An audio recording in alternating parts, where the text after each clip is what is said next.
This is Matthew Cratter from Bitcoin University, and today I wanted to talk about BlackRock's big Bitcoin bet. This really is a big deal, as you're about to see, and this is coming from a company that just a few years ago called Bitcoin the index of money laundering under CEO Larry Fink. He now loves Bitcoin. He's been offering it as a private trust to institutional clients since August of 2022, and now as of yesterday, we learned the news that BlackRock is applying for a Bitcoin ETF with the SEC. We can see the registration statement here, the S1. Now, there's been a lot of confusion on Twitter about this project. If you take a look, you can see that it is indeed listed as a trust, a little bit like the Grayscale Bitcoin Trust, if we look at the S1 here.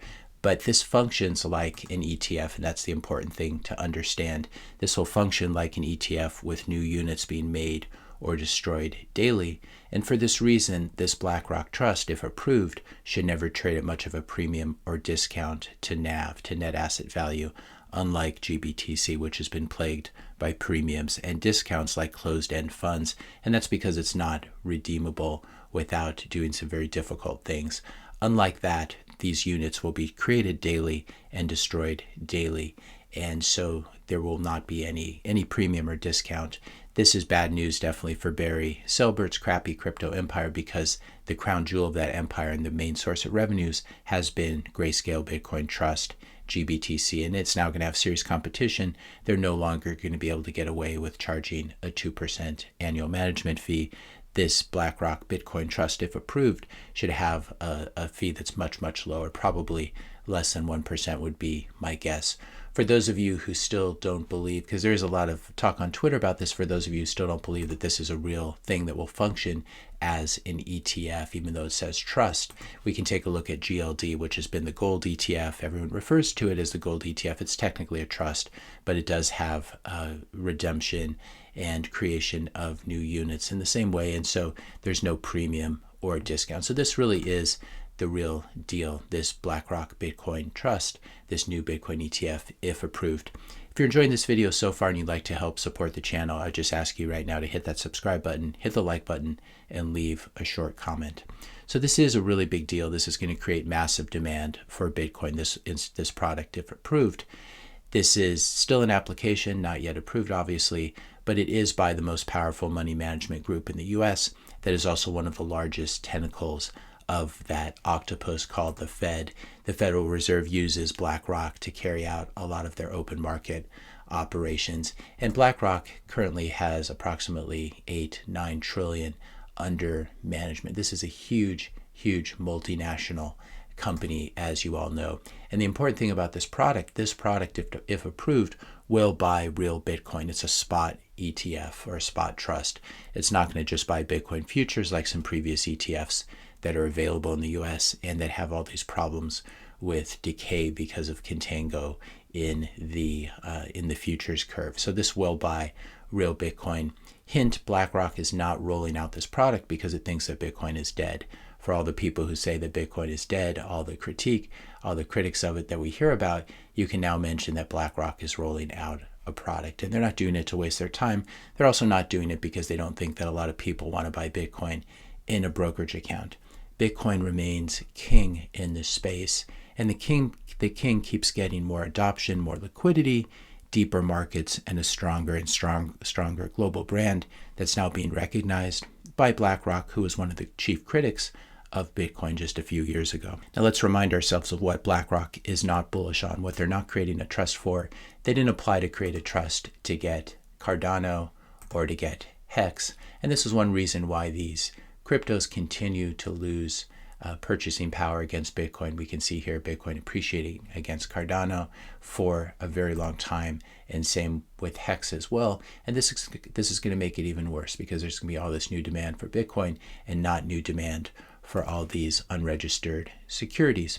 Now, everyone else who has tried to launch a Bitcoin ETF in the US has failed to get the SEC's approval.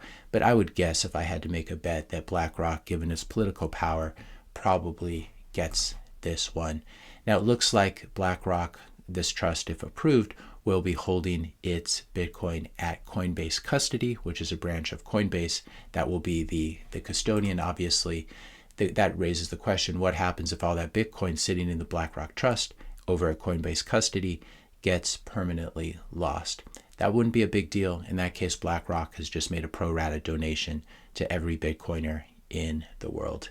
It's probably not going to happen. This does suggest, though, that Coinbase may have a future, especially if it gets a job like this, being custodian to BlackRock. They've already made a couple, I think they're already helping out with that institutional product as well.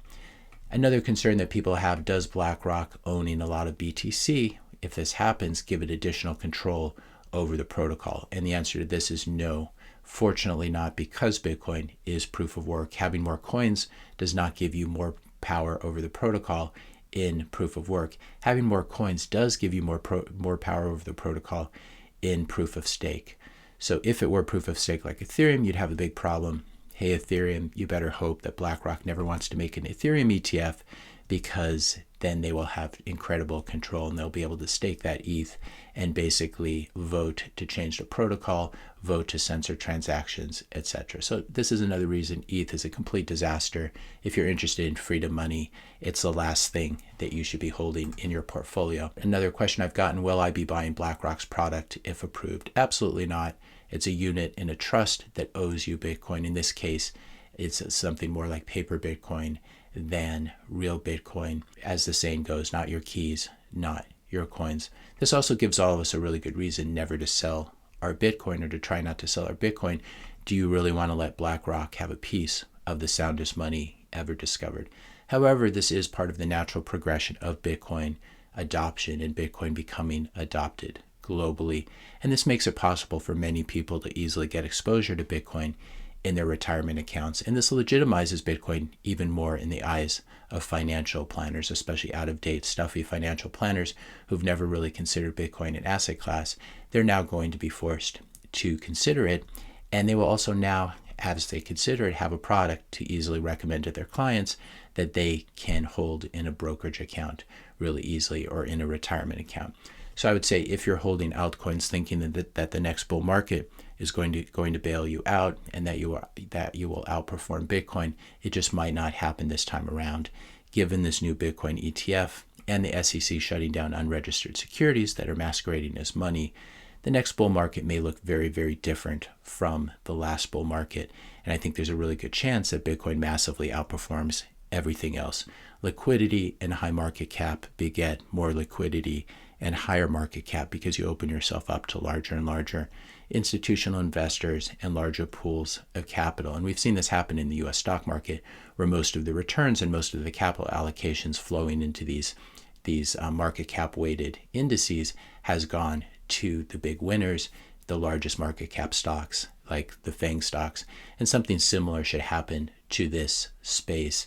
And so this is another reason you really want to be holding Bitcoin. You don't want to be holding altcoins, because the winner will just keep on winning. And this is why it works this way, because the larger you are, the larger people with larger amounts of money, the billionaires and the institutional money, can find that depth and liquidity that they need to invest.